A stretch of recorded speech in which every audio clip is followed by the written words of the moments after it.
Entonces, como les venía diciendo, disculpen un momento, por favor.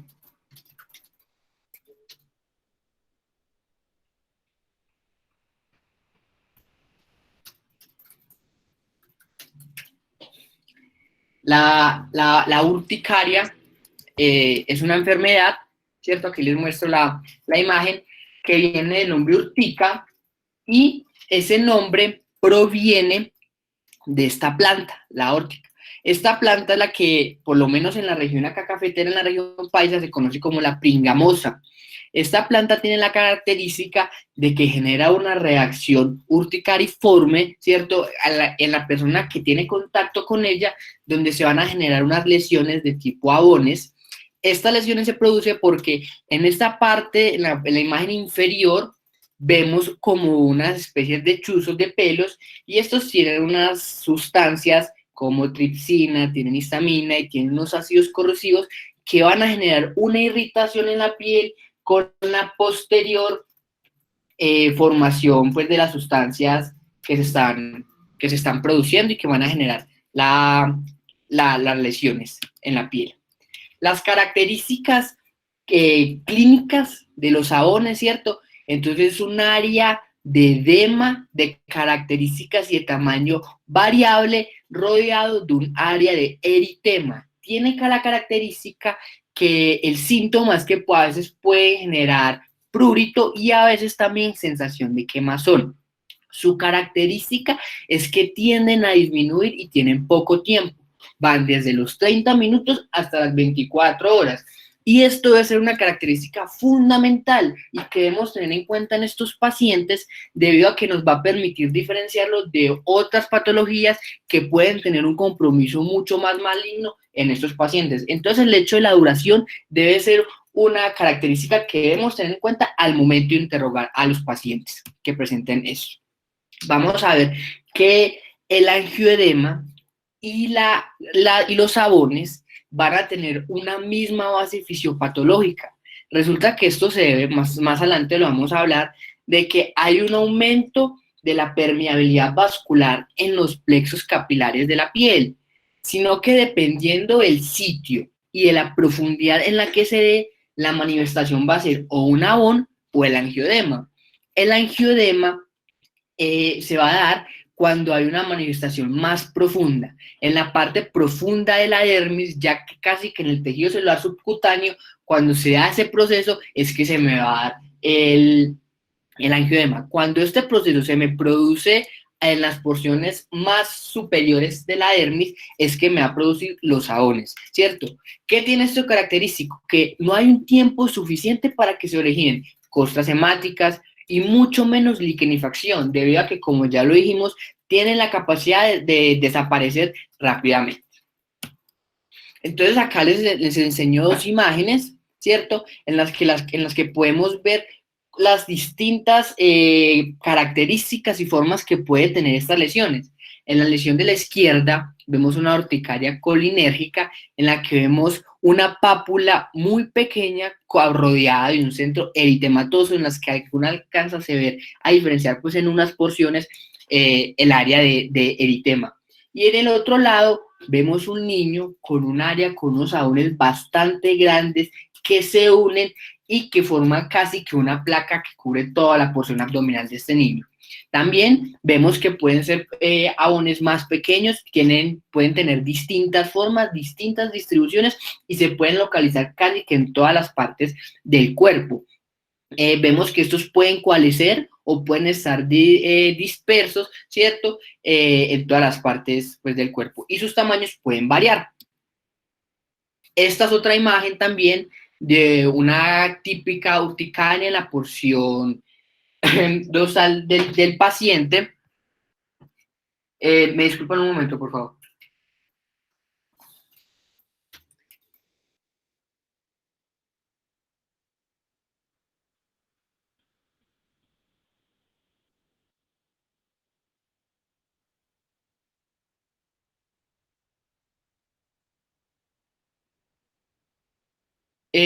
Bueno,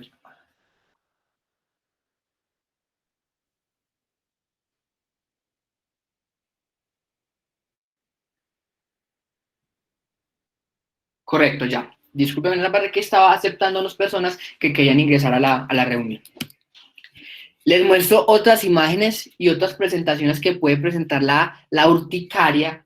Entonces, en estos pacientes vemos de ambas edades distintas. Acá vemos un infante, en la otra porción vemos es un adolescente. Y vemos que incluso a veces el centro de estos jabones tiene la característica de parecer blanco. Esto lo debemos tener en cuenta porque la primera vez que yo vi esta imagen se me pareció como a otros diagnósticos diferenciales que uno ha tenido y dice, uy, ¿será que pronto es un granuloma alunar o un eritema centrífugo? Entonces hay que examinar bien a estos pacientes para tener en cuenta como esos diagnósticos diferenciales a la hora de examinar y evaluar a estos pacientes. Vemos también cómo pueden confluir, cómo pueden desaparecer y también tienen la característica de que aparecen y desaparecen en un mismo episodio urticariforme.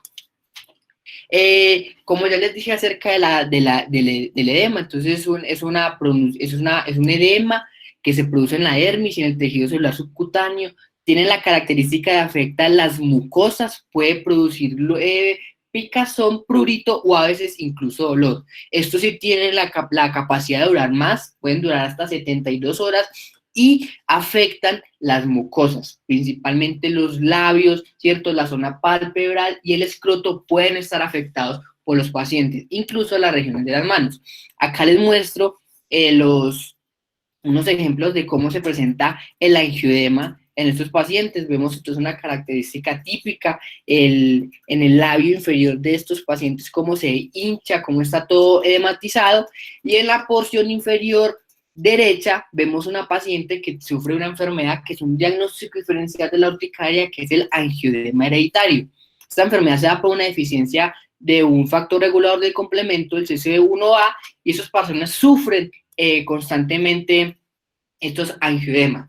También vemos en la porción de arriba una mano que también tiene un angioedema, ¿cierto? Y vemos como el edema se ve duro, ¿cierto? Casi parecido como linfedema, que debemos tener en cuenta. También hay medicamentos, en especial los IECA, que están relacionados y que pueden causar edema. Entonces, en estos pacientes siempre también debemos indagar sobre el uso de medicamentos que están utilizando al momento.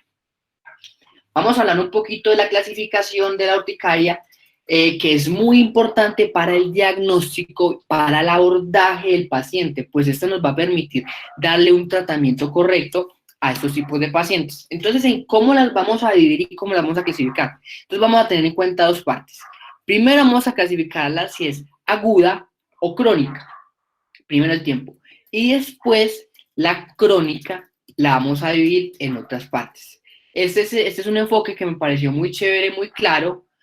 Un diferencial muy importante de la vasculitis urticariforme, que tiene la característica que las lesiones de los jabones duran más de 24 horas. Acá colocan 48 horas, pero la jabón no dura por lo general más de 24 horas. Si una lesión tipo jabón dura más de 24 horas, debemos pensar en nuestro diagnóstico diferencial de una vasculitis urticariforme. Entonces, el tiempo límite para hacer la diferenciación entre una urticaria crónica y aguda es 6 semanas, un mes y medio. A partir de ahí nos vamos a ir para dos aspectos totalmente distintos y con enfoques distintos en los pacientes. Entonces, la urticaria aguda se produce en menos de 6 semanas y por lo general se debe a un tipo de respuesta inflamatoria debido a que puede ser idiopática, no se encuentra, pero a veces se ve a infecciones, casi todo se relaciona con infecciones virales. Recordemos que los virus tienen la capacidad de generar exantemas en los pacientes y a veces pueden producir jabones. Recordemos la cuarta, la quinta, la sexta enfermedad, ¿cierto? Por estos parvovirus, por algunos herpesvirus, por ejemplo el herpes tipo 6, ¿cierto? Algunas comidas, ahorita vamos a mencionar, algunos medicamentos antibióticos, betalactámicos y sulfonamidas tienen alta capacidad de activar los mastocitos directamente. Algunos venenos de los artrópodos de insectos que pican, el látex o algunos contactos, algunas sustancias irritativas. Por el otro lado, en la urticaria crónica lo vamos a ver en 3 tipos. Las otras que no se conocen, es casi que por decirlo así idiopática, y vamos a ver una parte que son las inducibles. ¿Qué quiere decir inducibles? Que nosotros, por medio de unas interacciones físicas en la piel de estos pacientes, van a desencadenar la urticaria. ¿Cuáles son? Bueno, el primero es el dermatografismo, que es común, la colinérgica, la inducida por frío, la inducida solar, la acuagénica, la del ejercicio y la de la presión. Ahorita vamos a explorar a profundidad cómo es que se ven estos, pero este tipo de clasificación es supremamente importante para hacer el diagnóstico diferencial y el enfoque en nuestros pacientes. Y el otro lado, dentro de las urticarias crónicas, es la urticaria espontánea crónica. Esta urticaria se da en el proceso de unos alergenos, por lo general aquí puede haber un proceso inmune ya montado, a veces se relaciona con unos anticuerpos anti-IgE o anticuerpos antireceptor de la IgE en los mastocitos, en la cual ya hay una respuesta inmune montada frente a esto y por lo cual se me genera. Vamos a hablar un poco de la epidemiología de esta enfermedad. Entonces, del 15 al 23% de la población tiene una probabilidad de sufrir este proceso. Tienen la característica de cuáles son las personas más afectadas, los niños y los adultos jóvenes de la edad entre 20 a 40 años. Hay un predominio consistente en toda la literatura que tiene sobre las mujeres, ¿cierto? Y se dice que algunos estudios han encontrado que la prevalencia y la probabilidad de que todas las personas en algún momento de la vida suframos un buen episodio urticariforme va entre el 10 al 20%, dependiendo. Obviamente, muchas veces, sobre todo la urticaria aguda, son procesos transitorios, autorresolutivos, benignos, que no consultan y no le generan la necesidad de que consulten de un médico, por lo cual estos estudios pueden tener un pequeño sesgo a la hora de estimar la prevalencia en eso. ¿Qué tenemos en Colombia? Entonces, en Colombia encontré este estudio hecho en Cartagena, fue un estudio transversal, multicéntrico, utilizaron 547 pacientes de edades desde los 1 hasta los 58 años, fue un muestreo por conveniencia. ¿Qué encontraron? Entonces encontraron que la prevalencia fue de 7,1%, perdón, la prevalencia fue el 3,4% para la urticaria aguda y el 3,6% para la urticaria crónica. Y que fue el 7,1% uniendo los dos tipos de urticaria, o sea que la prevalencia de la urticaria en general fue el 7,1% en estos pacientes. Ellos hablan de que la prevalencia concuerda con lo que reportan los otros países, ¿cierto?, acerca de lo que tiene que ver con la prevalencia, pues, de esta enfermedad. Ellos, acá en este cuadro me pareció muy chévere porque nos muestran e hicieron como una caracterización de qué se asociaba con estos casos. Recordemos que era una muestra interesante, 547 pacientes, entonces lo hace uno pensar, bueno, encontraron ¿qué encontraron como síntomas o signos subjetivos? Prurito y disnea. También, ¿qué encontraron de antecedentes? Un poco esos pacientes pueden ser atópicos, rinitis alérgica, asma, dermatitis atópica, y vean lo que encontraron como factores etiológicos en esos pacientes. Un porcentaje importante eran inducidos por agentes físicos, pero también encontraron los medicamentos, entre los que se encontraban los SAINES, como uno de los desencadenantes importantes en estos pacientes, ¿cierto? Entonces, esto nos habla de que siempre hemos tenido en cuenta todas las características y todos los ámbitos en estos pacientes para poder lograr un buen enfoque, tener en cuenta los medicamentos que han tomado, si existe una correlación temporal entre el uso de un medicamento o la toma de algún alimento, vemos acá en la porción de abajo que también se relaciona con algunos alimentos, y el desarrollo de la porción de la reacción urticariforme. Entonces acá los vemos, ¿cierto? Y esta es muy importante, y es que el 46,1% manifestó tener una mala calidad de vida asociada con la urticaria. Al final, hay unas tablas supremamente importantes que debemos desarrollar a la hora de manejar estos pacientes, pues el seguimiento va a impactar profundamente en la calidad de vida de estos pacientes. Este es otro estudio muy interesante. Este estudio fue solo hecho en la urticaria espontánea crónica, fue hecho en la ciudad de Medellín, ¿cierto? Y acá ellos nos muestran, les presento dos tablas. En la primera hay una distribución de la campana de Gauss, en la cual nos muestra cómo se distribuyen estos pacientes, ¿cierto? Y en la otra nos muestran las características clínicas del paciente. Vean en el cuadrito cuando dice presencia de angioedema, casi el 60% de estos pacientes presentaron angioedema, entonces hay un 40% de pacientes que no presentan angioedema, lo cual nos debe decir que la ausencia de angioedema no me descarta la la presencia de una urticaria, ¿cierto? Enfermedades alérgicas, encontramos que cutáneas tenían 4 pacientes, respiratorias 25% y ausentes el 70% de los pacientes.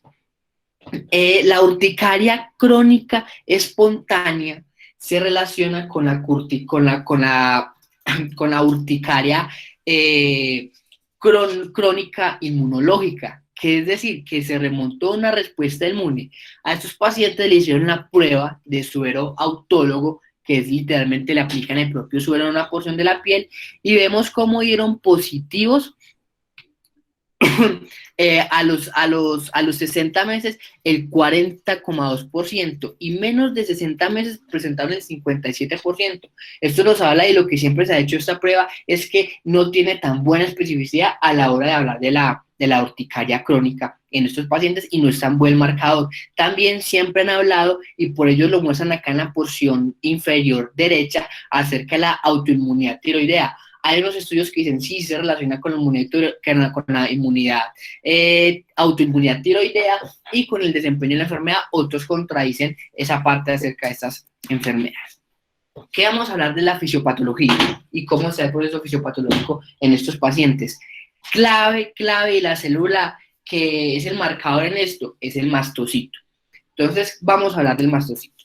Recordemos que el mastocito es una célula mieloide, ¿cierto? Que viene del progenitor mieloide y tiene una distribución de dos tipos en los tejidos. La primera es que se va a los tejidos del colágeno, que tienen mucha cantidad de colágeno, y también tiene la capacidad de irse a las mucosas, sobre todo en el intestino.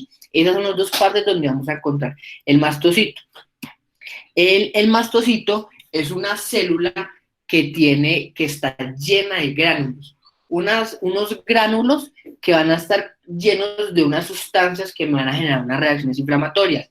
Los más comunes y los que llaman más la atención, la histamina, leucotrienos, prostaglandinas, heparina, codritinsulfato, la triptasa, factor de necrosis tumoral alfa y los neuropéptidos, por ejemplo, como la sustancia P. Acá vemos dos fotos en las que nos muestra cómo es la activación, cómo se ve el mastocito activado, ¿cierto? Y acá les va a mostrar cómo es que se ve y qué toda la cantidad de sustancias que liberan y cómo va a generar una respuesta inflamatoria afectando todo su medio. Cuando el mastocito se activa, va a liberar esta cantidad de gránulos que me va a afectar todo el medio. ¿Cuáles son los medios y qué es lo que me va a generar? Entonces va a generar una respuesta de leucocitos, van a generar interleucinas, van a generar quimioquinas que me van a traer polimorfonucleares, mononucleares, va también a afectar los fibroblastos, va a activar va a generar metaloproteasas que van a destruir la matriz extracelular y va a generar unos efectos en la microvasculatura del lugar donde se dé. Estos son los que van a ser responsables al final de las manifestaciones clínicas que vemos en la urticaria.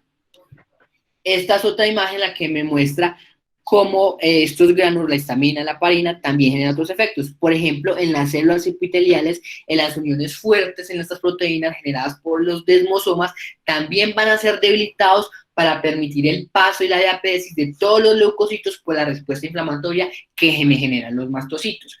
La respuesta de las urticarias, aunque el mastocito no es la única célula, si es la célula más importante por la cual se medía eso. Esta imagen la traigo para ver que dependiendo de la cantidad de mastocitos que se me activen y el lugar donde se me active, pues las manifestaciones clínicas que puede tener un paciente son muy diversas. Vemos cómo los mastocitos pueden activar y me pueden afectar todos los sistemas, desde el cardiovascular, pasando por el digestivo, hasta el neurológico. Todos estos sistemas pueden ser afectados por los mastocitos, sino que depende del nivel de activación que se tenga. Existen unas enfermedades nuevas que se llaman, por ejemplo, el síndrome de activación de mastocitos, que es que los mastocitos a nivel sistémico se están activando y me van a generar una serie de síntomas, entre ellos la urticaria, pero no va a ser los únicos. De ahí la importancia que hemos de tener en cuenta que aunque la identificación de las lesiones de la urticaria son relativamente fáciles, no nos debemos quedar siempre con que, sí, es que es una urticaria debida algún factor común cuando pueden haber algunas enfermedades un poco más peligrosas, malignas en estos pacientes que debemos tener en cuenta y tenemos que saber diferenciar y sospechar. Acá les muestro otra tabla, en la porción de arriba les muestro una imagen de un mastocito y cómo a medida que liberan los gránulos van a afectar y van a generar distintas manifestaciones clínicas. Estas en un pulmón, que muestran al principio muestra congestión nasal, los ojos aguosos, después muestra una broncoconstricción, ¿cierto? Después genera una producción de mocos dependiendo a medida que pasa el tiempo.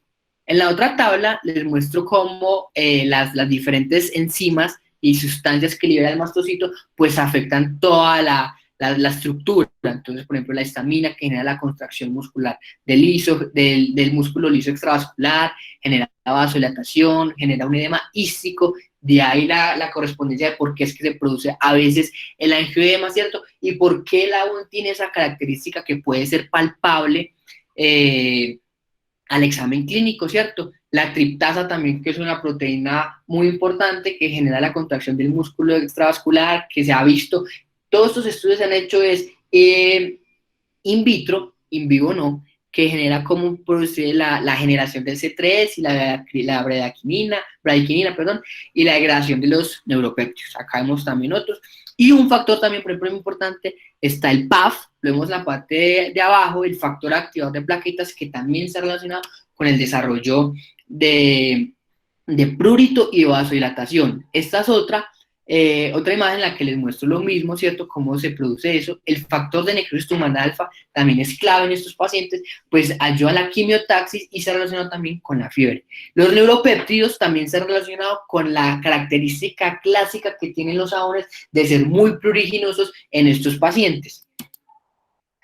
Entonces acá vemos como por ejemplo la activación por la histamina del receptor H1 sobre el músculo liso y el endotelio del vaso sanguíneo produce un aumento de la permeabilidad capilar, mientras que la activación del receptor H2 conduce a la vasodilatación arteriolar y venular. Entonces vemos que todos estos receptores de histamina son que me van a permitir una vasodilatación, un mayor flujo sanguíneo, un aumento de la presión hidrostática en estos vasos que finalmente me va a superar las presiones de contrarresto en el resto de los tejidos y por lo cual va a haber un escape de líquido hacia el espacio intersticial con la consecuente formación de un edema. Esta es otra imagen que ilustra todo un poco más didáctico, más bonito. Vemos, me disculpan ahí la calidad, ¿cierto? Cómo es que se produce una vasodilatación, hay una congestión, el mastocito está activado, está liberando todas estas proteínas inflamatorias, liberó todos estos gránulos, se degranuló y como consecuencia produjo el aborto. Ahora, ya vimos que los mastocitos cuando se activan, ahora, ¿qué es lo que activa a los mastocitos? Esa pregunta es muy importante porque cuando nos enfrentemos sobre un paciente que llega con unos abones generalizados, ya vamos a entender que es que, listo, sabemos que los mastocitos de ese paciente se están degranulando. ¿Qué fue lo que me activó a estos mastocitos de este paciente? Ahí es donde vamos a entrar y por eso tenemos que tener en cuenta que esos mastocitos se pueden activar por un aumento en la producción de inmunoglobulina E, una respuesta alérgica clásica, ¿cierto? Un autoanticuerpo anti-inmunoglobulina E o un autoanticuerpo anti el receptor de la inmunoglobulina E. Esa es por la parte inmunomediada. Pero también pueden haber sustancias que activan directamente al mastocito, por ejemplo, los fármacos, algunos pseudoalergenos de los alimentos también tienen la capacidad de activar a estos mastocitos, ¿cierto? Y también existen los estímulos físicos. No se conoce muy bien cómo es el mecanismo mediado o qué es lo que genera en el mastocito, los estímulos físicos, pero también me lo puede producir.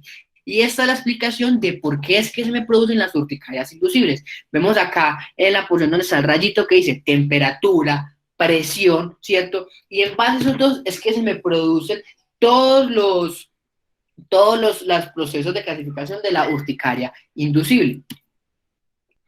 Acá les muestro dos imágenes, ¿cierto? Entonces vemos el típico angioedema que me puede producir y una lesión urticaria debido a una exposición en hielo. A este paciente le colocaron un hielo en la parte inferior del lóbulo de la oreja y posteriormente pues desarrolló este tipo. Entonces vemos como en la tabla de abajo cuáles son las clásicas fuentes de activación de las células cebadas también o mastocitos. Entonces vemos que puede ser por el receptor de la inmunoglobulina E, ¿cierto? Puede ser también incluso por las anafilotoxinas, que cuáles son el C5A y el C5 y el C3A, también me pueden activar esto. Esto se ha relacionado mucho con los procesos vasculíticos, que son mucho más delicados y que se me relacionan con enfermedades autoinmunes. Pues ya sabemos que el complemento es un conjunto de moléculas que tienen la capacidad de hacer huecos a las células. Si usted le hace hueco a lo que sea, si le hace hueco a un humano se muere, si le hace hueco a una célula se muere. Entonces es importante tener en cuenta eso. También vemos que hay receptores hormonales, de ahí que incluso el estrés es una determinante muy importante en estos pacientes, pues la liberación de corticotropina debido al estrés también se ha relacionado a un aumento en la urticaria. También pienso que el hecho de que tenga un mayor predominio por las mujeres tiene que ver también con esa parte hormonal. Vemos también en la activación directa estímulos físicos y estímulos químicos. Yo no estoy muy de acuerdo con esa parte de estímulos físicos, pues porque la química es una parte de la física. Me parece que la palabra correcta a usar son estímulos mecánicos, parece que se acopla más. Como los estímulos mecánicos deberían ser el frío, el calor, la radiación y los rayos UV también se pueden relacionar en estos pacientes que se van a generar estas urticarias en áreas fotoexpuestas. Y ahí sí, entrando en los estímulos químicos, pueden entrar el agua, el flúor, algunos irritantes, como lo mencionamos anteriormente, como la pingamosa, ¿cierto? Y algunos pseudoalergenos de algunas comidas. Entonces, les recuerdo otra vez cómo es que se da la clasificación de la urticaria. Tenemos la urticaria aguda, autorresolutiva, que por lo general se da en los niños. Los niños tienen mucha susceptibilidad a generar esta urticaria, ¿cierto? Que a veces se relaciona con comidas, con una picadura por un insecto. Bueno, y por otra parte ya tenemos la crónica. Recordemos que la crónica otra vez, en la espontánea, que se produce por una reacción inmunomediada, y también tenemos la urticaria inducible debido a un proceso físico que me está activando los monocitos directamente. Ahí no hay ninguna inmunoglobulina E, ahí no hay una respuesta inmunológica montada, ahí no hay una presentación de antígenos, no. Ahí tenemos es algo que me está activando directamente a estos mastocitos. Estos mastocitos tienen y se han relacionado con algunos polimorfismos que los hacen más susceptibles a que se activen con estos estímulos físicos. Acá les muestro otra vez entonces cómo se dan las causas de la urticaria, cuando es inmunomediada por la inmunoglobulina E, cuando no es inmunomediada, ¿cierto? Y cuando es inmunomediada, pero no por la inmunoglobulina E. Entonces acá les muestro, pueden ser entonces infecciones fúngicas, linfomas, vasculitis, los medicamentos, y ya en la parte de abajo pues vemos otra vez las partes físicas de estos pacientes. ¿Cómo se debe hacer el diagnóstico de estos pacientes? Entonces, esto lo saqué directamente desde el libro de Saúl y yo lo recomiendo. Es imprescindible realizar una muy buena historia clínica con una investigación casi detectivesca de estos pacientes. Pues la idea es identificar cuál de todas estas causas es las que me está activando a los mastocitos, porque si identificamos eso, pues vamos a identificar qué es lo que le está causando la enfermedad al paciente y probablemente le vamos a dar recomendaciones de qué no hacer o qué hacer para que la enfermedad le mejore. Pueden coexistir dos tipos de urticaria. Un paciente puede presentar una urticaria crónica espontánea y a la vez también presentar, por ejemplo, una urticaria inducible por dermatografismo. Lo puede pasar, ¿cierto? El interrogatorio debe ser dirigido a buscar causales o factores desencadenantes. Como ya lo hemos visto, ya vimos cuáles son los factores de riesgo que se relacionan y qué medicamentos o comidas se han relacionado. Debemos tener en cuenta la clínica del paciente y los hallazgos al examen físico, que deben ser fundamentales. El tiempo de evolución de las lesiones, ya lo dijimos, el tiempo es clave para hacer un buen diagnóstico diferencial y descartar signos y síntomas sistémicos. Si un paciente que tiene urticaria le encontramos que tiene artralgias, que tiene una poliartritis, que tiene un fenómeno de Raynaud, que tiene el ojo reseco, que tiene un problema renal inexplicado, ¿cierto? Entonces es importante tener en cuenta este tipo de, bueno, entonces puede que sea una urticaria, pero también hay que empezar en otro tipo de enfermedades autoinmunes sistémicas que me pueden desarrollar la urticaria. La ausencia del angioedema, ya lo he repetido, no descarta la urticaria y se pueden hacer algunas pruebas diagnósticas dependiendo de la individualización de cada paciente. Estas son una tablita que me muestra algunos hallazgos al examen físico con los cuales podemos relacionar al paciente y qué podemos encontrar, ¿cierto? Entonces, disculpe, por ejemplo, un paciente que tiene un antecedente de viajar, que ha estado expuesto, pues tiene riesgo de presentar una enfermedad parasitaria por estos protozoarios, una desmitiasis, que también se ha relacionado con la urticaria, pérdida de preso con linfoma, ¿cierto? El estado de embarazo, el uso de medicamentos de uso reciente, ¿cierto? Una historia sexual riesgosa también, algunas enfermedades, por ejemplo, algunas síndromes mieloproliferativos, tipo las gamapatías monoclonales, también pueden generar urticaria. Entonces es importante tener en cuenta un paciente con hipercalcemia, que tiene desarrollo falla renal, que genera, por ejemplo, una fractura de nodo por lesiones osteolíticas, también las debemos tener en cuenta. Vemos que todas las características y todo este tipo de datos nos van a dar una idea de cómo debemos enfocar a estos pacientes y qué debemos tener en cuenta a la hora de hacer un buen diagnóstico diferencial. Acá les muestro en el diagnóstico de las enfermedades de las urticarias inducibles colinérgicas, que dentro del consultorio, lo consulté con la doctora Liana porque no estaba seguro si lo hacía, de algunas pruebas que podemos hacer en el consultorio para tratar de diagnosticar estos pacientes. Más adelante tengo una tablita en español para que la revisemos. Entonces, en la urticaria aguda, ¿qué tenemos? ¿Cuáles son las causas más comunes? Medicamentos, betalactámicos, sulfonamidas, son los más importantes de los pacientes. AINES, ¿cierto? El ASA y los opioides también se han relacionado. Pacientes, polimorfismos, que hacen que estos medicamentos activen directamente el mastocito. También tenemos, entre otros, comida, leche, huevos, nueces, pescados y picaduras por insectos, son los que se han sospechado y se han relacionado con el uso de la urticaria aguda. Recordemos que es una enfermedad autolimitada, ¿cierto?, que no progresará y que tiene una duración menor a 6 semanas. Ahora, importante, si se sospecha una alergia alimentaria, se debe realizar los respectivos test de alergia y educar al paciente. Esto es un proceso difícil, es complicado, que lleva mucho tiempo, eso no se hace un diagnóstico de la noche a la mañana, ¿cierto? Entonces es importante tenerlo en cuenta en estos pacientes, el uso de la comida, porque a veces estas reacciones, como sí pueden ser a veces inmunomediadas, pueden llegar incluso a generar una anafilaxia, y ahí sí ya corre riesgo la vida del paciente. Entonces es importante tener en cuenta todo esto. Otra vez les muestro cómo es la clasificación de las urticarias. Para empezar, entonces tenemos la urticaria clónica, que ya le dije que se relaciona con una verdadera alergia. Tenemos que sea por anticuerpos contra la IgE o contra su propio receptor, ¿cierto? Y ya vamos a hablar entonces de las urticarias inducibles. Acá les muestro una imagen de la prueba que se puede hacer. Salomón. Se coloca un cubito de hielo en el paciente, en la prueba se puede hacer como en el antebrazo, y posteriormente pues me va a generar esa lesión. Ahí vemos el abón muy bien delimitado, muy clarito, muy clásico de estos pacientes. Entonces tenemos el dermografismo, ¿cierto? Que a veces también lo encontré como la urticaria facticia. Es la forma más común de la urticaria inducible, con el 4.2% de la población general que lo puede desarrollar en algún momento. Se produce cuando se aplica una presión de 4.900 gramos por centímetro cuadrado, y pues es de las formas más particulares. Es muy chévere, encontré imágenes de lo que quieran, los pacientes hacen dibujos, pues hasta se ven algunos hasta bonitos en estos pacientes. Acá les muestro otra imagen de la clásica forma del dermografismo en estos pacientes. Entonces vemos cómo la presión pequeña en un punto selectivo me genera esta reacción de los abones con el eritema en los pacientes, y cómo se produce. Esta es la primera, es la más común.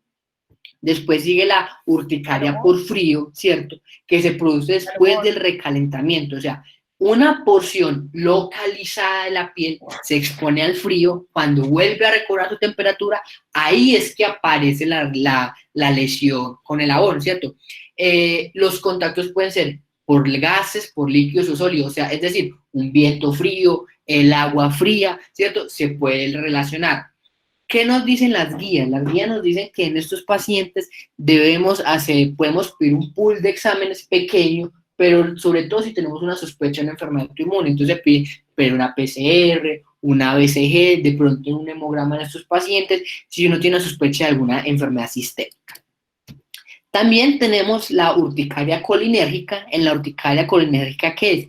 Es asociada al ejercicio, pero no es el ejercicio per se, sino que en la colinérgica se debe a una elevación de la temperatura corporal independientemente de la causa. No sabemos, si hacemos ejercicio, aumentamos el metabolismo, aumentamos nuestra temperatura corporal y ahí se da, en este caso, los pacientes con la urticaria. Pero puede ser un paciente con fiebre, un paciente que se baña con agua muy caliente, puede generar estos procesos de urticaria colinérgica. Y debemos hacer ahí, por ejemplo, en ese caso, un paciente que se bañó con agua muy caliente, un diagnóstico diferencial con otro tipo de urticaria inducible que vamos a ver más adelante. Tenemos la urticaria por presión y también acá coloqué el angioedema vibratorio. ¿Qué es? Se presenta cuando hay una lesión de tipo Abones, ¿cierto? Cuando el paciente se encuentra en situaciones en las cuales la parte del cuerpo se expone a una presión por un periodo de tiempo alrededor de 3 a 6 horas, ¿cierto? Entonces, el típico paciente que se queda sentado en la silla de la oficina después de mucho tiempo, con una presión constante, genera después un desarrollo de una gota. Y la otra parte, que es el angioedema vibratorio. El angioedema vibratorio es una enfermedad que se da debido a que un paciente que se expuso a una vibración, X motivo que le produce, y posteriormente va a desarrollar un angioedema en la porción del cuerpo que tuvo esa exposición a la vibración. Tenemos por otro lado la urticaria acuagénica. Entonces, ¿qué se da aquí que la urticaria acuagénica? Es cuando se da con un contacto prolongado con el agua y con los elementos húmedos por mucho tiempo. Acá vemos un paciente, se metió a una piscina, estuvo un tiempo con esa porción del cuerpo abajo y posteriormente cuando salió desarrolló esta porción larga por toda esta región urticariforme en todas las piernas del paciente. Disculpe. ¿Aló?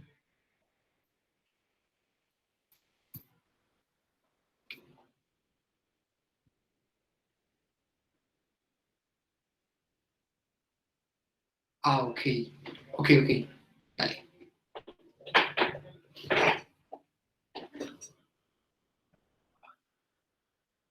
Disculpen que no estaba escuchando las intervenciones que estaban haciendo las doctoras. Voy a mirar.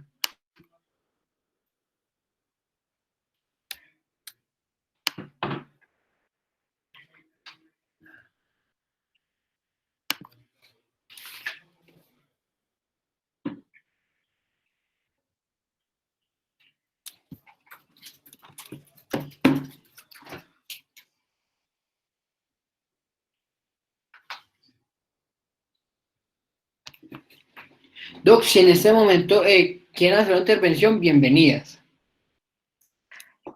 Tú ahí me escuchas, Salomón.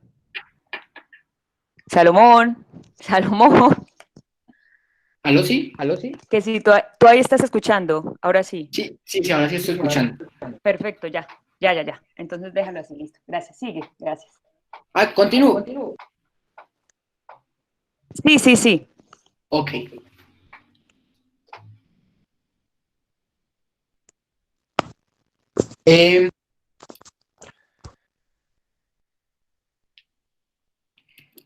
Listo. Entonces, después tenemos la urticaria solar. Esta se da por un estímulo por rayos solares. Se ha relacionado más que todo con los rayos UV, sobre todo el UVA, pero se puede desarrollar por todo tipo. Acá les muestro un paciente, por ejemplo, tiene ahí la lesión típica en cual llueve de fotoexposición, hicieron una prueba de rayos, no la manejo muy bien, pero vemos cómo si desarrolló una región eritematosa en el área que se expuso a rayos de luz visible. Esa es la urticaria solar, es generada por esto. Acá vemos un cuadrito en el cual se me muestra el diagnóstico diferencial de los distintos tipos de urticaria. ¿cierto? Cómo se pueden presentar y cuáles son las características. Entonces, que pueden ser abonos pluriginosos, casi todos son con abonos pluriginosos. El prurito es importante, la hinchazón roja, a veces pueden ser dolorosos y pues se relacionan con cada una de las exposiciones antes ya expuestas. Vale la redundancia. Salomón, antes de que sigas ahí con la parte de los tipos, pues algunas cosas. Por ejemplo, en el caso de la urticaria pues acuagénica, es muy importante que pues puede presentarse pues, los abones o las lesiones pues, de urticaria cuando está el contacto con el agua. Uno es independientemente de la temperatura y lo otro es que se puede presentar de dos formas. La forma más común es con cualquier pues, tipo fuente de agua. Y lo otro es que incluso hay pacientes que tienen urticarias dependiente de las concentraciones de sal. Por ejemplo, solo urticaria cuando van al mar. Pues en cuanto a la urticaria acuagénica, solo lesiones cuando van al mar. Y otros, sí, todo el tiempo, cuando se lavan el cabello, pues cuando se bañan, etcétera, pues ahí en esos casos. Y el dermografismo, lo que yo te quería decir era que en el dermografismo, si bien mostraste muchas imágenes pues bonitas, el síntoma principal es que los abones que se forman en el dermografismo, estas lesiones son pruriginosas, porque hay una forma de dermografismo que se llama el dermografismo simple, que en el dermografismo simple las lesiones son asintomáticas, entonces estas personas se rayan, se hacen figuras, el triqui pues de todo, pero no, son asintomáticas, no le comprometen, digamos, pues su calidad de vida, no tienen ninguna repercusión clínica y se ha hablado pues de que son producidos por respuestas fisiológicas exageradas. Para meterlo dentro de la parte urticaria es muy importante la parte de los síntomas, aparte pues del prurito y del malestar que le genera a estos pacientes, porque entonces no todo dermografismo va a ser un tipo, pues una urticaria física. Correcto, muchísimas gracias. Este cuadrito parece supremamente chévere y fácil de interpretar, en la cual me muestra cómo debemos hacer el enfoque de estos pacientes. Entonces tenemos las dos partes, ronchas o angioedema, ¿cierto? Importante hacer, si hay un predominio del angioedema, hacer la aclaración si el paciente tuvo la exposición a AINES o está tomando un IECA, porque puede estar relacionado con el uso de estos medicamentos. Si no, entonces ellos ya hablan de la duración de las lesiones. Entonces si vemos que es una lesión menor a 24 horas, entonces ya nos vamos, porque si tiene algún indicio o alguna característica que sea por síntomas inducibles, como ya los hemos visto, o si no lo encontramos, pues entonces nos vamos a ir por el lado de una urticaria crónica espontánea. Es importante hacer también, si tenemos la sospecha, las pruebas en el consultorio, el hielo, aplicar una compresa húmeda en un paciente, subirle la temperatura de acuerdo pues al enfoque y a las características que nos haya dado este paciente. Este cuadrito es de las guías mexicanas, me parece supremamente útil porque nos habla de cómo es el paso a paso que debemos hacer en el abordaje de estos pacientes. Entonces, primero confirmar que si es urticaria, tenga ronchas, sabones, angioedema o ambos. Después la vamos a clasificar. Después vamos a hacer un diagnóstico y vamos a evaluar la gravedad, ¿cierto? Vamos a tratar de identificar qué factores la desencadenan por medio de nuestra herramienta clave que es la historia clínica. Si nos tenemos que ayudar en algunos selectos casos de paraclínicos, pues lo hacemos, ¿cierto? Establecemos la gravedad con las escalas y pues vamos a instaurar un tratamiento de acuerdo a la gravedad de estos pacientes. Acá les tengo un caso clínico muy chévere, mujer de 18 años que se presentaba un cuadro de abones pruriginosos desde hace 3 años, entonces ya empezamos, 3 años, los cuales aparecen en cualquier parte del cuerpo, aunque más frecuentemente en la cadera y en los hombros. La paciente refería que en otro punto frecuente eran los muslos y los antebrazos y que los abones eran por lo general simétricos.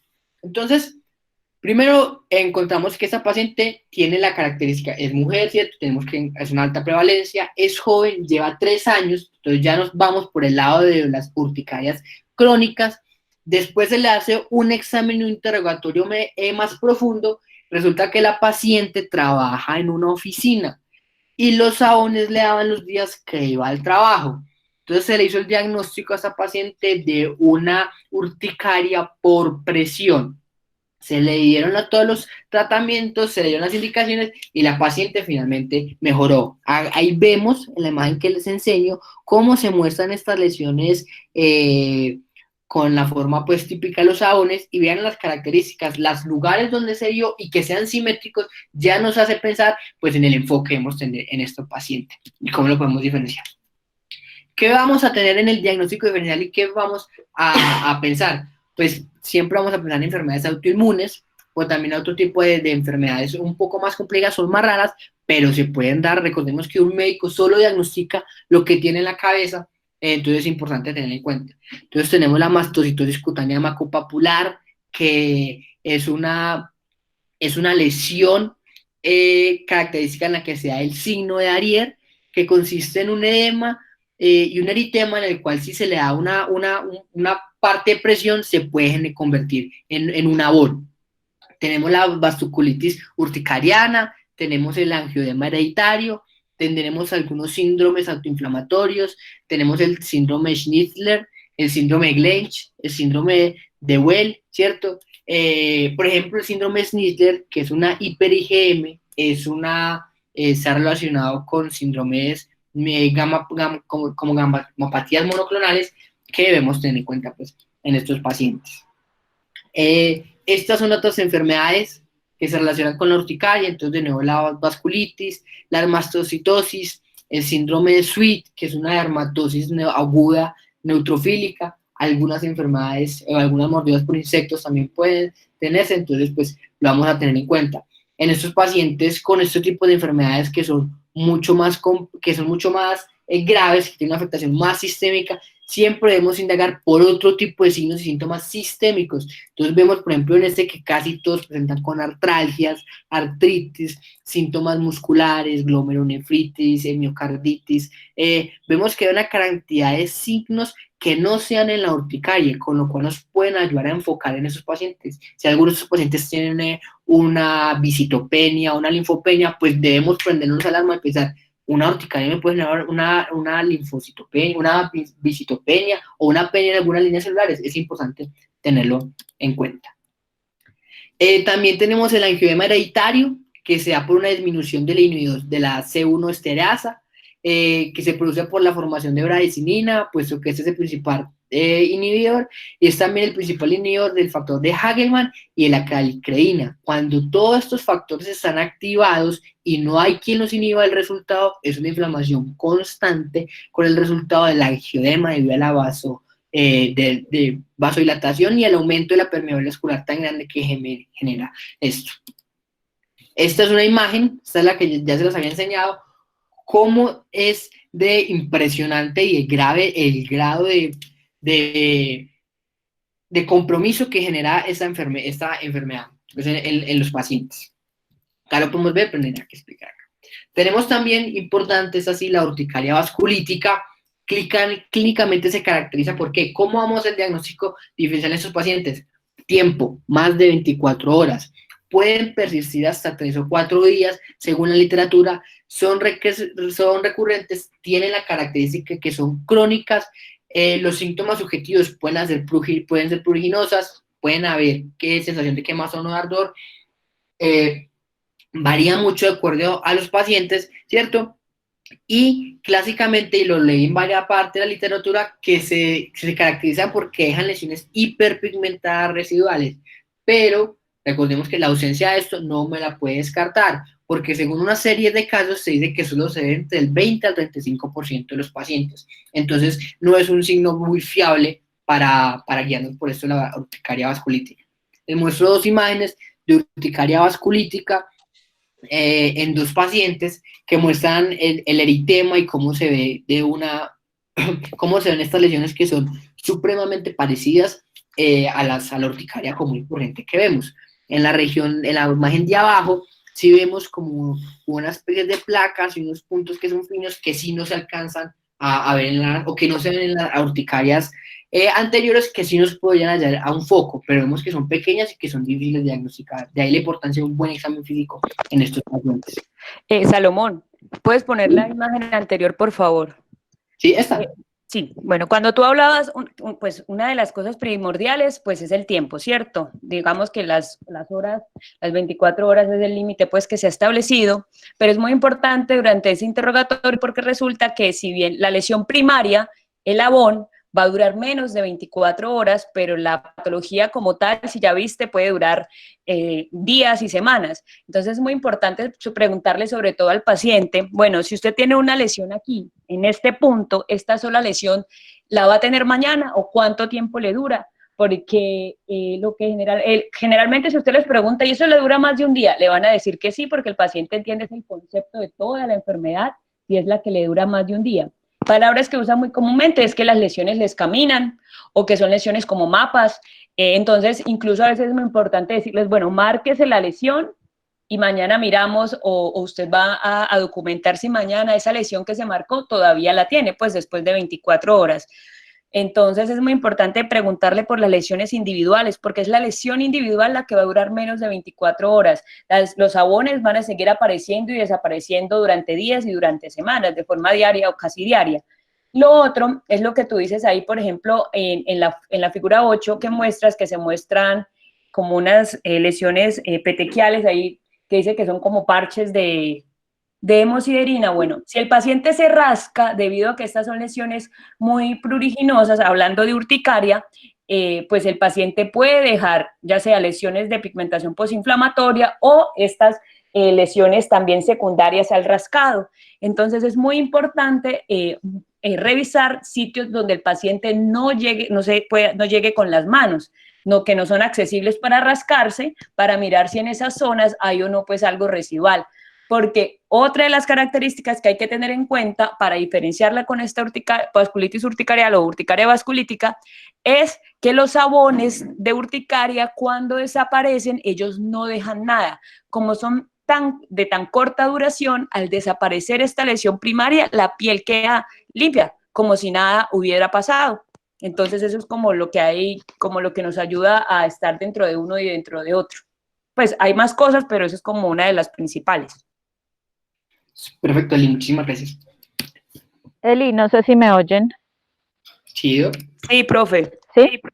Hay otro punto para diferenciar con la urticaria vasculítica que están hablando, y por lo que la urticaria vasculítica deja lesiones residuales es porque la urticaria vasculítica es una vasculitis de pequeños vasos que se manifiesta con lesiones tipo abón, pero no es una urticaria. Entonces lo que está sucediendo es que como hay una vasculitis, hay daño de la pared de los vasos y además de edema y abones, etcétera, hay extravasación eritrocitaria y por eso vamos a ver lesiones purpúricas.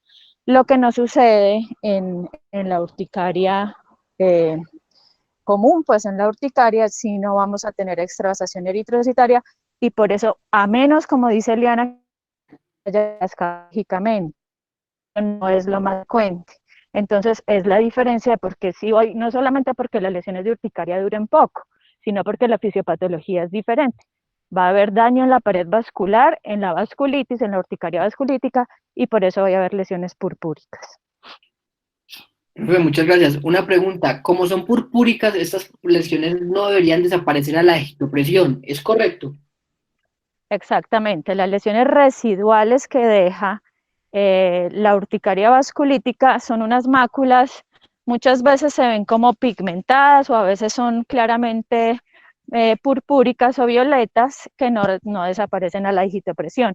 Y otras características que nos ayudan a pensar en urticaria vasculítica es que las lesiones sean más urentes que pruriginosas. El tiempo de evolución ya lo han dicho, muchas veces una silueta circinada o arciforme, como formando arcos en esos supuestos abones. Todo eso asociado generalmente a mujeres jóvenes que pueden o no tener otra sintomatología de enfermedad autoinmune, porque algunas de ellas lo que tienen es una enfermedad autoinmune de base. Entonces, cuando encontramos un cuadro de urticaria que se nos sale un poco de lo común y encontramos todos estos otros hallazgos, pues nos orientamos a una urticaria vasculítica y debemos tomar una biopsia. para confirmar la vasculitis. Qué Oh, pena que estoy como agitada, pero es que estoy caminando. muchísimas gracias por el aporte. Listo, gracias. Otra enfermedad que hemos tenido en cuenta es la que antes se llamaba la urticaria pigmentosa, ahora se conoce como mastocitosis sistémica o indolente. Esta enfermedad se da porque tenemos una activación general de los mastocitos. Acá les muestro dos imágenes en las cuales están teñidos con anticuerpos, algunos marcadores. Lo que ven en café en las imágenes A y B es la acumulación de los mastocitos, y lo que vemos en la imagen C son las manifestaciones que vemos, que es como una especie como de como unas pápulas, unas petequias en estos pacientes. Vamos a hablar del tratamiento de nuestros pacientes. Entonces, el ideal de tratamiento es que, según las guías, es que se trata hasta que la enfermedad se haya ido, ¿cierto? Y en la urticaria crónica, ¿qué debemos tener en cuenta? Entonces, tratar de identificar y eliminar las causas subyacentes, tratar de evadir factores que las aumenten, producir o inducir tolerancia de los factores, por ejemplo, al frío, al agua, y el uso de tratamiento farmacológico para prevenir que se dé todo este proceso fisiopatológico. Me gusta la parte 3, que dice que el tratamiento debería seguirse en base a los principios de tratar tanto como sea necesario y tampoco como sea posible, dar, o sea, la dosis justa y mínima a estos pacientes y no darles un exceso de medicamento farmacológico a estos pacientes. Evitar, como ya lo dijimos, los estímulos físicos. La parte del estrés emocional es importante, y tratar de inducir tolerancia en estos pacientes, aunque lo que encontré según las guías es que las series de casos dicen es que la tolerancia trata de funcionar algún tiempo, ¿cierto? Pero los pacientes tienden a volver a recaer frente a estos estímulos físicos. La idea es empezar con las líneas. El medicamento ideal son antihistamínicos de segunda generación, ¿cierto? Esa es la primera línea, y se debe hacer un control de los pacientes de 2 a 4 semanas. Después de eso, vamos a hablar a los pacientes, y si no se tiene un control adecuado de las manifestaciones y la reacción de este paciente, se debe aumentar la dosis en 4 veces. Después se debe hacer un posterior seguimiento a las 15 días o al mes, y si ya no hay un control de esos pacientes, pues si usted es médico general, remita. O sea, un paciente que usted ya le está dando 4 veces la dosis de un antihistamínico segunda generación y no lo maneja, ya es de manejo del especialista, que se tienen dos medicamentos que los conocemos, que es el omalizumab y la ciclosporina, ya eso es de manejo de dermatología. Entonces, para medicina general, para estudiantes de pregrado, ¿cómo vamos a manejar a esos pacientes con los antihistamínicos de segunda generación? Porque se han encontrado que tienen el mejor efecto y tienen la capacidad de no atravesar la barrera hematoencefálica, por lo cual no me van a generar pues el efecto ansiolítico que sí tienen los antihistamínicos de primera generación. Salomón, regrésate un momentico, porfa. ¿Aquí? Bueno, ahí más, eso ahí. No, en el algoritmo de tratamiento. ¿Acá? Sí, porfa, gracias. Bueno, ahí más que ansiolítico sería más como los efectos sedantes y pues que tiene los antihistamínicos de segunda generación, perdón, de primera.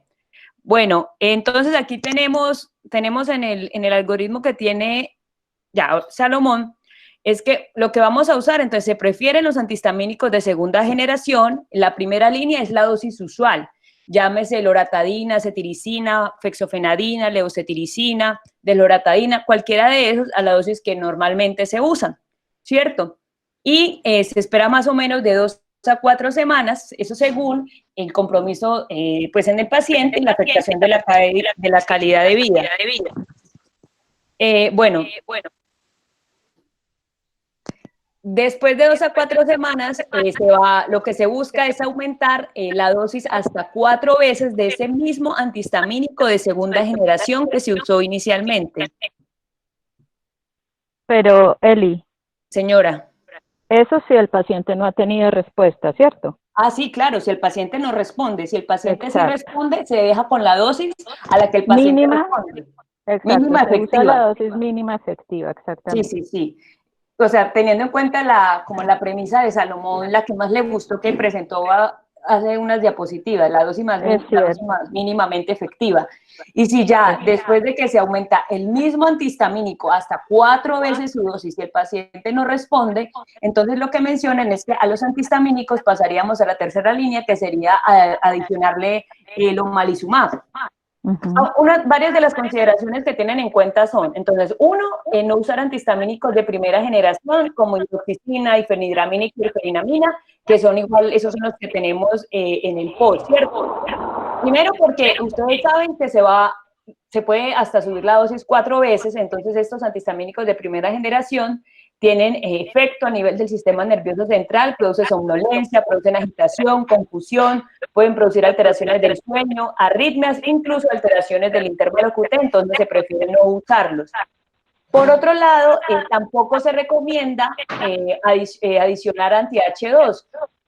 Pues algunos de los que estuvimos en los pueblos, o no sé si pues alguna vez le ha tocado, que en urgencias incluso a veces colocan ranitidina, porque eso era algo que se hacía hace muchos años, pero por ejemplo, la ranitidina, los anti-H2, no, ya se ha demostrado que no sirven para la urticaria y no aumentan pues la respuesta clínica en estos pacientes. Y lo otro es que también se recomienda no combinar antihistamínicos anti-H1 y anti-H2 o de diferentes formas, sino con uno solo llevarlo a la dosis máxima, pues hasta 4 veces, y usar la dosis a la que el paciente pues logró responder. Es decir, tampoco se recomienda mezclar antihistamínicos H1 de segunda generación. Entonces no respondió a la loratadina, entonces le va a poner loratadina por la noche y cetiricina por la mañana, por ejemplo. No se recomienda hacer eso. Anteriormente lo hacíamos, incluso yo recuerdo que a mí en mi formación me lo enseñaron así, y así lo hicimos algún tiempo, pero no está, ya las guías dicen que esto no es recomendado. Uno usa un antihistamínico, lo sube, lo duplica, lo triplica y le puede hasta cuatriplicar, no más de cuatriplicar la dosis. De ahí para arriba no puedo quintuplicar, sextuplicar la dosis, no puedo hacer eso. Si después de cuadruplicar la dosis no hay respuesta, que la debo evaluar, como dice Eliana, a las 2 o a la segunda o a la cuarta semana, no hay respuesta, entonces ya tengo que evaluar la tercera línea, que sería el omalizumab. Y la ranitidina y también, por ejemplo, el montelukast, esos ya no tienen mayor soporte ni mayor evidencia en el tratamiento de la urticaria. No los recomiendan, no están en las guías ni en primera a cuarta línea de tratamiento. Mencionan que solamente en casos donde no hay ninguna otra opción, sitios donde no hay opción de llegar al omalizumab o a la ciclosporina, y no hay nada más, pues intente entonces la ranitidina o intente entonces el montelukast, pero con respuestas pues muy pobres. Eso es como el resumen sobre esa parte. Profe, ahí falta una cosa que es la parte de los esteroides, porque eso es otra cosa. Bueno, listo, perfecto. Ya lo voy a mencionar. Pero yo tenía más que respuestas, dudas. Las guías nos hablaban de que ellos contraindican el uso de glucocorticoides de largo uso, pero sí lo recomiendan en exacerbaciones agudas un uso corto de glucocorticoides sistémicos. No sé ustedes cómo en ese momento están manejando eso, qué tanto lo recomiendan y cuál glucocorticoide se recomienda.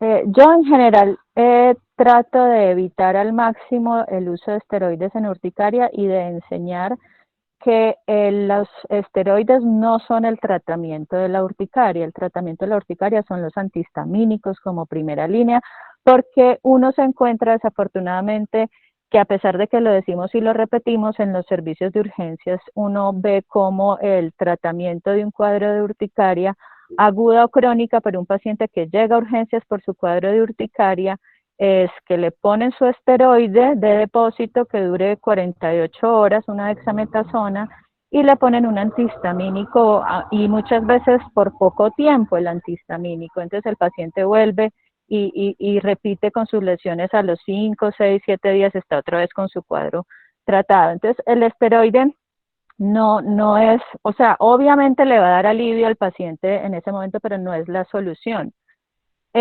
Y obviamente para pacientes con urticaria crónica yo no los puedo sostener con esteroides, no es el tratamiento sostenerlos a punta de esteroides, controlando sus síntomas, pero no controlando la enfermedad. Entonces el control de la enfermedad de una urticaria crónica es, si yo ya pasé por los anti-H1 de segunda generación, ya lo cuadrupliqué, ya subí a omalizumab, generalmente el omalizumab da respuesta a la mayoría de los pacientes, pero digamos que no hay respuesta, pues sigo con ciclosporina. Es difícil, pues, como que tengamos un paciente que no responda a todas esas medidas. Ese es el manejo de un paciente con urticaria crónica, no son los esteroides. Pero si yo tengo un paciente con una urticaria aguda o un paciente con una urticaria crónica, por ejemplo, una cosa muy eventual, que son estos que no son como de tanta frecuencia, por ejemplo, al ejercicio, que no es una cosa, la colinérgica, que no es una cosa que hace todos los días, pero un día salió, hizo ejercicio y tuvo un cuadro, digamos, agudo de urticaria colinérgica, entonces consultó, pues entonces si es muy severo, si no lo controla de pronto el antihistamínico rápido, pues entonces se puede en esos casos de agudización de una urticaria crónica o en una urticaria aguda, en un proceso muy severo, que esté muy extenso, que no responda fácil al antihistamínico, dar curso corto de esteroides. Lo que dice la guía es no pasar, creo que lo que dicen son 10 días. Eh, Generalmente pues uno De usa 5 una a 7, semana, profe. sí, generalmente uno usa una semana y no usa más de eso. Pero en general yo personalmente pues no los uso mucho. La verdad es que con los antihistamínicos pues escalonados y bien usados son muy buenos. Yo personalmente uso mucho la fexofenadina, me va muy bien, me va muy muy bien con ella en la mayoría de los pacientes. Y pues no uso mucho pues el esteroide. Ok, perfecto. Doc, pregunta, los pacientes pediátricos, yo he visto que tienen algunas contraindicaciones con algunos antihistamínicos. ¿La fexofenadina es el indicado para ellos? En los pediátricos puedes usar fexofenadina, que está en jarabe, puedes usar desloratadina, puedes usar levocetiricina. No, pues lo mismo, las recomendaciones son muy similares, no se recomiendan los de primera generación, se recomiendan los de segunda generación y que tengan presentación en gotas o en jarabe. Los que te acabo de mencionar tienen ese tipo de presentación. Entonces Ok, es más como por la disponibilidad, desloratadina, levocetiricina, bilastina también tiene jarabe, fexofenadina tiene jarabe, entonces se pueden usar. ok, perfecto. Entonces, continuando y ya para terminar, les presento las tablas de seguimiento que debemos usar en los pacientes. El seguimiento se debe hacer en base a tres cosas, que es actividad de la enfermedad, pues para eso vamos a utilizar el score UAT7, vamos a evaluar también el control de la enfermedad, que vamos a hacer el test USP, y vamos a evaluar, como lo dijimos en un principio, lo repetí durante toda la charla, la calidad de vida del paciente, que vamos a usar el CUK2OL, que es como más complicado. Aquí se los dejo, están en la guía colombiana, la doctora Liana ya se los compartió, ahí está la explicación pues, de cómo se llenan cada uno de estos formularios y cómo debemos hacer pues, el seguimiento de estos pacientes. No sé si las doctoras quieren hacer alguna por esta parte. No, pues las tablas son muy importantes y ojalá tuviéramos tiempo en la consulta de 20 minutos de aplicar las tablas, pero si somos muy honestos, no lo hacemos en la consulta regularmente cuando nos consultan pues en la consulta ambulatoria regular que consulta a un paciente por urticaria, uno debería aprovechar y hacerle todo, el de la actividad, el índice de calidad de vida y el de control de la enfermedad. Habría que aplicar tres escalas y realmente el tiempo que uno tiene es muy escaso desafortunadamente, pero es lo que se debería hacer en cada una de las consultas. Las experiencias que hemos tenido con estas tablas son sobre todo en pacientes a los que hemos tenido que justificarles la terapia biológica. Entonces, para que la entidad les dé el tratamiento biológico, pues hay que justificar que el paciente está severamente afectado, tanto funcionalmente como en su calidad de vida. Entonces, pues uno aporta estas escalas como para toda la justificación. pero pues no es lo ideal es que lo aplicáramos siempre en cada uno de los pacientes.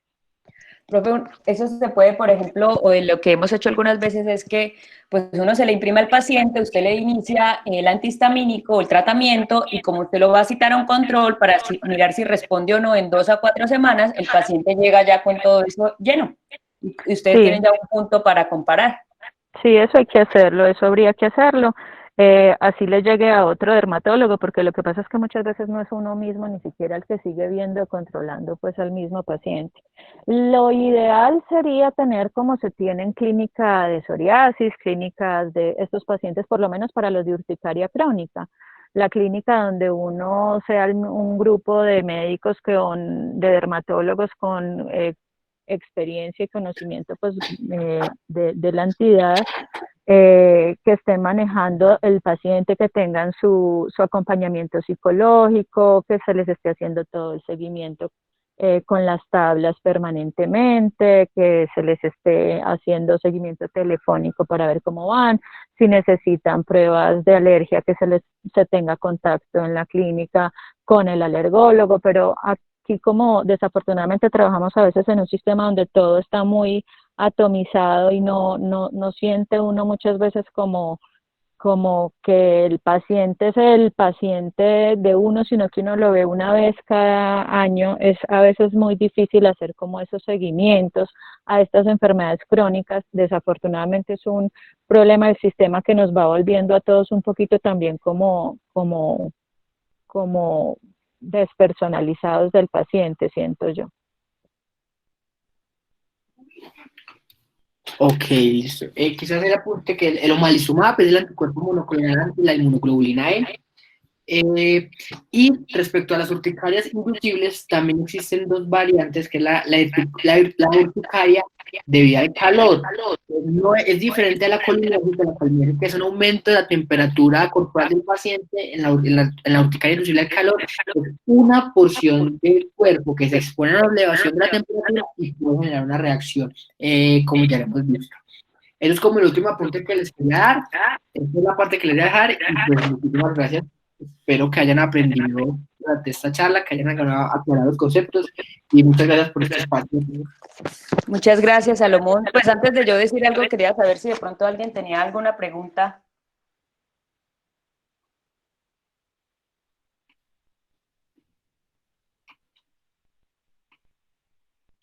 No sabe, no responde.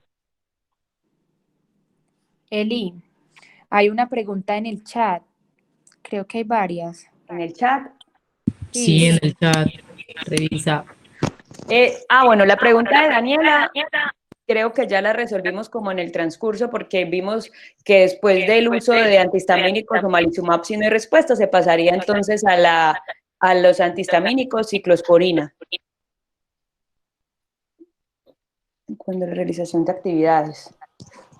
Bueno, entonces, Juan, los antihistamínicos de tercera generación, pues digamos que estos no están recomendados, no porque pues realmente no hay mucha evidencia o la evidencia no es fuerte como para recomendarlos, y donde se ha visto como la mejor efectividad son con los antihistamínicos estos de segunda generación, y incluso a esas dosis 4 veces más se han visto que también son seguros.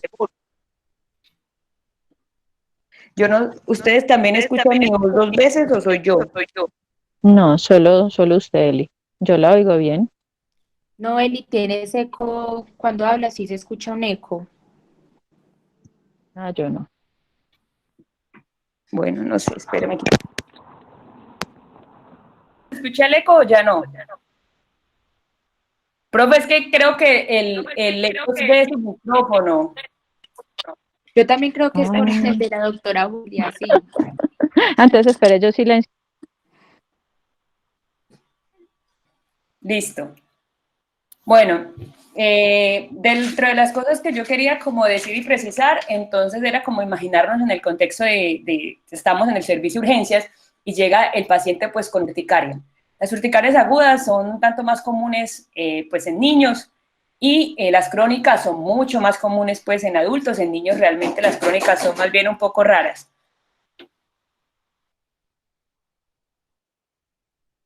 Bueno, dentro de lo otro es que aproximadamente el 20 hasta el 50%, 50 realmente me parece pues muy elevado, pero dentro de lo que encontré 20 hasta 50 podrían evolucionar de las urticarias agudas a urticarias crónicas. Entonces nos encontramos con el paciente en urgencias y hay que, lo primero, pues como dijo Salomón, determinar pues el tiempo, darnos cuenta que la urticaria pueden ser solo abones o solo angioedema o la combinación de ambas. Lo más común es que sean solo abones y lo segundo más común, la combinación de ambas. Lo otro es que en cuanto a las urticarias agudas, la mitad de las veces vamos a tener una causa. La principal causa, sobre todo porque nos llegan muchos niños, son las infecciones como factor desencadenante, las infecciones respiratorias superiores, micoplasma, neumonía o los parásitos intestinales. Y no tan común serían los medicamentos y las alergias a los alimentos. Entonces, causas de urticaria aguda en los niños, pues también en adultos, infecciones, alimentos y medicamentos para que los tengamos pues presentes. En la mitad de los casos no vamos a saber. Muy importante entonces decirle al paciente que las lesiones le van a seguir apareciendo, que van a tender a la autorresolución, sobre todo si es el primer episodio, pero que ustedes no les pueden precisar en qué momento se van a ir, porque recordemos que pueden durar incluso hasta 6 semanas en el caso de las agudas o pasar de este tiempo.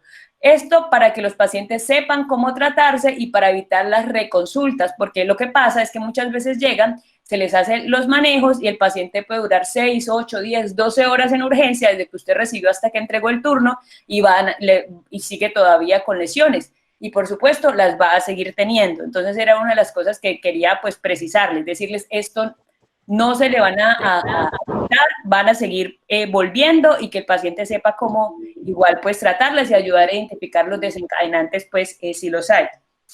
Y en el caso de las urticarias crónicas... Eli, venga, perdón, la interrumpo ahí un segundo. No sé si mi micrófono me oyen con eco entonces, no sé. No, es cuando habla otra persona. Ah, bueno. Ahí entonces, cuando estén tratando una urticaria aguda, que saben que se puede ir hasta 6 semanas, infórmenle eso al paciente, como dice Eliana, para que no se angustie, y no le den un antihistamínico por 5 días, por 8 días. En ese caso, denle un antihistamínico mínimo por un mes, 20 días, un mes, no tengan susto, si el paciente se mejora antes, mejor. Pero el paciente necesita alivio sintomático, necesita poder ir a trabajar, necesita no estar reconsultando a urgencias. Entonces no les dé miedo usar el antihistamínico, un buen antihistamínico, la dosis usual, una desloratadina, una levocetiricina, una vez al día. Si el paciente a los 7 días sigue, 10 días sigue con muchas lesiones, se le puede duplicar la dosis también en un cuadro de urticaria aguda. Por ejemplo, es muy raro que uno tenga que subir el antihistamínico más de ahí en una urticaria aguda, por ejemplo, no es lo usual, pero si lo tienen que subir, lo suben, pero no se lo den poquito tiempo, ni esperando que con un antihistamínico y un esteroide parenteral el paciente se alivie, porque estos cuadros muchas veces duran 2, 3, 4, 5 o hasta 6 semanas. Lo usual, lo que uno más ve es que dure 2, 3 semanas, pero no le den la expectativa al paciente que eso es algo que se le va a quitar muy rápido, porque él se va a angustiar cuando ve que al quinto, sexto, séptimo día sigue con las lesiones, va a volver a urgencias angustiado porque sigue con las lesiones. Más bien trátenlo con el antihistamínico pensando que eso puede ser una cosa más a mediano plazo, no a corto plazo. Eso quería decirles. Profe, y lo otro es que pues los esteroides, por ejemplo, si ya habló usted pues de la parte de los esteroides pues intravenosos o parenterales pues intramusculares, menos pues van a tener aquí cabida los tópicos. Entonces los esteroides tópicos aquí no nos van a ayudar y lo que van a hacer, pues el prurito en este caso es debido pues a la desgranulación de los mastocitos, es por la histamina. Y los antihistamínicos lo que van a hacer es que bloquean esa unión de la antihistamina, pues de la histamina, pero ellos no van a prevenir o sea, no van a detener la enfermedad ni van a curar la enfermedad y lo que van a ayudar es al control de los síntomas. Es por eso que lo mismo, no sabemos cuánto vaya a durar pues esa remisión espontánea que es a la que tiende la urticaria aguda.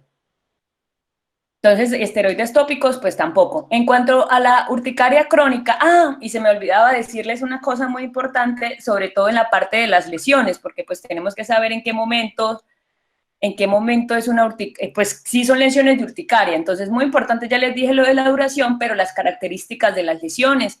Entonces, el abón, acuérdense que primero, pues, puede tener la parte central, como ya mostró pues Salomón, pueden ser incluso más pálida, pueden mostrar incluso hasta piel de naranja por ese edema que hay en la dermis, pero además va a palidecer a la digitopresión. Entonces son estas placas que son eritematosas, que palidecen a la digitopresión, que son las que tenemos pues que tener como más características de estas, pues, o que son más bien la característica de estas lesiones de urticaria. Y cuando el paciente llegue solo con angioedema, tenerlo también en cuenta dentro de que es una de las manifestaciones de urticaria, y que urticaria no son solo abones. Bueno, y en la forma crónica... Eli, hay otro punto, muchachos. Si ven cambios epidérmicos, no es urticaria. ¿Qué son cambios epidérmicos?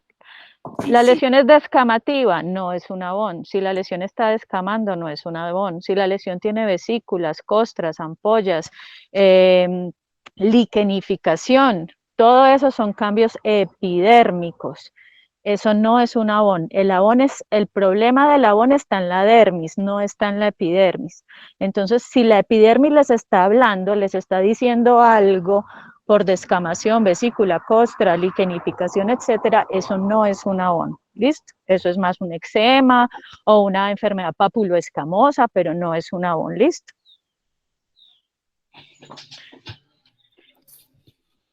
Listo, muchísimas gracias por todas las aclaraciones, Doc, son de utilidad fundamental. Eli, se nos fue Eli. Usted no iba a seguir Sí. Con la crónica. Qué pena. Y con una parte, entonces ya para terminar de la parte pues de las crónicas, entonces recordar que las urticarias inducibles dentro de la parte son más o menos el 20 al 30% pues de todos los casos. Muchos casos vamos a ver pues que no, estas urticarias crónicas no tienen ninguna causa. Las inducibles son las más fáciles de descartar, tanto por el examen físico, pues más bien sobre todo por la historia clínica del paciente. Y en cuanto a las crónicas espontáneas, se ha hablado incluso de muchas cosas, de infecciones que pues van a depender del tipo, de la localización geográfica que estamos, de medicamentos, y la parte de por sí que las personas que son productoras de anticuerpos realmente son muy bajitas, que era cuando Salomón hablaba del trasplante, pues de la transfusión pues de sangre autóloga. Estos pacientes que tienen anticuerpos de tipo IG representan realmente menos del 30% pues de los casos, y esto pues de todas formas lo único que va a hablar es como de que estos pacientes responden menos a los tratamientos, van a responder menos a los antihistamínicos y van a ser más severas la patología, pero igual eso no cambia pues el tratamiento o ese algoritmo de manejo pues que Salomón presentó, independiente pues de si son o no asociados a autoinmunidad, que realmente es muy, muy, muy, muy bajo. Lo otro, el concepto es aclarar que en cuanto ya, pues yo creo que ya nos quedó muy claro con lo que Salomón explicó del mastocito, su desgranulación y sus estímulos, que esto no es una reacción de hipersensibilidad. Muy, muy pocos casos realmente lo son. Entonces, como para que también lo tengamos en cuenta, porque a veces uno dice, no, urticaria es una alergia, y entonces lo mando es al alergólogo. Entonces los dermatólogos también pues o somos los que tratamos o tratan las urticarias también, para tenerlo pues esa parte en cuenta. Y ya para terminar, dentro de mis apuntes, tengo por un lado el hecho de desparasitar en países en vía de desarrollo como el nuestro, puede ser una ayuda pues para los pacientes, sobre todo porque mencionan que los parásitos no son causas tan comunes pues en países desarrollados, pero en el nuestro realmente sí puede ayudar, desparasitar pues al paciente, disminución del estrés, tanto emocional como del estrés físico. Y lo otro es que cuando se encuentra que es una causa inducible, pues ayuda, decirle al paciente que es lo que debe evitar, pero muchas veces incluso puede ser imposible que el paciente pueda evitar todos los desencadenantes, llámese por el dermografismo, que es el más común, porque incluso a veces los umbrales de los estímulos para que se desencadene la urticaria son muy bajos, incluso pues estímulos muy leves pueden desencadenarle estas lesiones a los pacientes, pues para que ellos se la tengan en cuenta. Y lo otro es, profe, yo no sé si hablamos de lo de la dieta y de los alimentos liberadores de histamina o no. Pues eso es muy discutido con evidencia muy pobre o moderada. Pero cuando hay un paciente con urticaria crónica que no está respondiendo fácil al tratamiento, bueno, incluso si está respondiendo fácil al tratamiento, de entrada, AINES, no. Los AINES sí yo personalmente se los retiro a todos los pacientes con urticaria crónica desde el inicio. Y si ya es una urticaria crónica muy recurrente, muy resistente a las terapias de difícil tratamiento, pues ahí sí uno piensa en dietas que no sean histaminérgicas, que hay algunas dietas, incluso no hay como un consenso muy claro porque parecen ser muchos alimentos los que pueden hacer liberar histamina. Pero hay algunos que sí están como en la mayoría de estos listados, como los frutos secos, los frutos rojos, el tomate rojo, el pimentón, la cebada, el cerdo, los enlatados, los encurtidos, bueno, los mariscos. Hay una serie de alimentos que se han mencionado, pues que estos pacientes no es que no puedan consumir, es que tienen que evaluar si alguno de estos alimentos les está empeorando su cuadro, y si ellos notan que cuando los consumen su cuadro empeora, pues puedan hacer una restricción, mirar si hay mejoría, mirar si cuando los reintroducen nuevamente empeoran, para mirar si efectivamente hay como una relación. Y en esos casos sí, pues alergología entra y nos ayuda y nos apoya mucho, haciéndole a los pacientes las pruebas de sensibilización específicas, de detección específica, pues de estas sensibilidades a estos productos o a estos alergenos diferentes. Pero esto pues ya lo hacemos nosotros realmente en casos muy difíciles, muy resistentes a la terapia. No es pues como para que no les recomendaría que ustedes se metieran con eso, porque realmente es un poquito complejo, a veces muy frustrante incluso para el paciente, pues estar ahí peleando con una cantidad de alimentos sin tener mayor evidencia científica. No sé, Eli. No, profe, ya. Lo otro es que en esa parte que usted habla, pues, de los alimentos, es que las alergias alimentarias que están, pues, realmente como causas de urticaria son raras. Y si uno realmente, porque se comporta más como pseudoalergenos, incluso algunos alimentos, y si se llegara a identificar el alergeno, pues la asociación directa, que me comí tal cosa y me dio la reacción de urticaria, lo que se espera es que cuando se retire ese alimento, el cuadro resuelva en 24 horas. Y que después de la retirada no se sigan presentando pues las lesiones. Esa sería como la mayor asociación. Y listo. Muchas gracias, Salomón, Sí, Salomón, muchas gracias. por tu exposición, por esa fisiopatología tan chévere y por todo lo que nos explicaste, y pues nosotros esperamos que sigan asistiendo a las charlas que, como ya vimos, para todo el mes ya tenemos organizadas. Si alguien quiere hablar de algún tema, pues también es bienvenido, y pues los invitamos a ser parte pues del semillero. Doctora, muchísimas gracias a todos por la participación y por los aportes. Que estén muy bien. Gustavo, también muchísimas gracias por todo.